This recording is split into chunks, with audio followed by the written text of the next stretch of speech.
And action!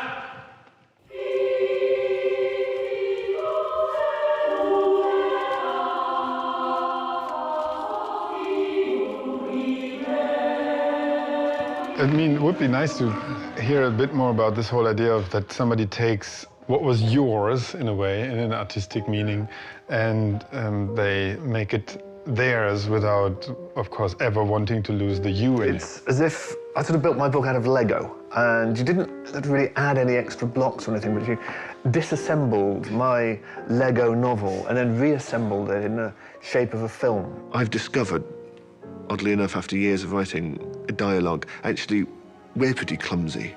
The exact nature of a cup that I can have in the text but don't have to describe must be described on film, because you can't have a cup, you can't see a cup without detail on it, even if it's a lack of detail. So for dialogue, actually I was just writing what I was hearing in my head and assuming that that line would be received. Mrs. Dalloway bought the flowers. Mrs. Dalloway bought the flowers. Mrs. Dalloway bought the flowers. I was just sort of assuming that what the reader was getting was what I was thinking, but no, of course not, idiot. No.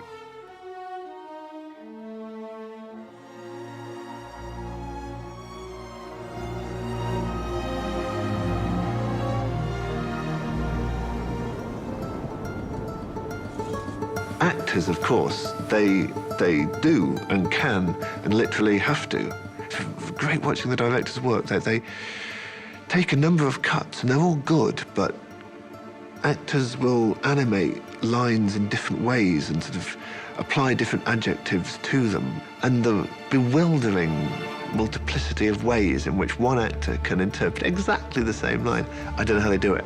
Action. This is a violation of the Ruddy Incarceration Act.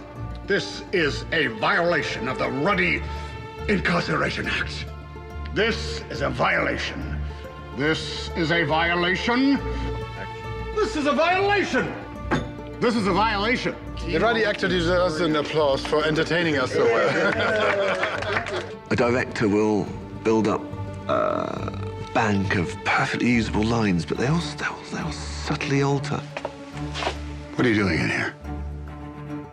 But the shape-shifting, it's not a very precise word, but just the magic, the alchemy that they turn on instantly, it just is breathtaking. When you watch a finished film, you don't understand the art form of acting as much because it's quite invisible in the scheme of the movie. Yeah. But when you sit behind a character and you watch the range and the different variations and the subtle little things an actor can do to change the meaning of a performance so profoundly, or the meaning of a line so profoundly, it's like you really get excited about acting. I would love to sometimes just recut our movies with slight variation in performances, just as a way of demonstrating how amazing acting, what an amazing art form acting is. What you can't do on the page is stress. You know, when a composer writes lento or forte at the beginning, that's pretty clumsy, and it's the conductor's job to actually refine that.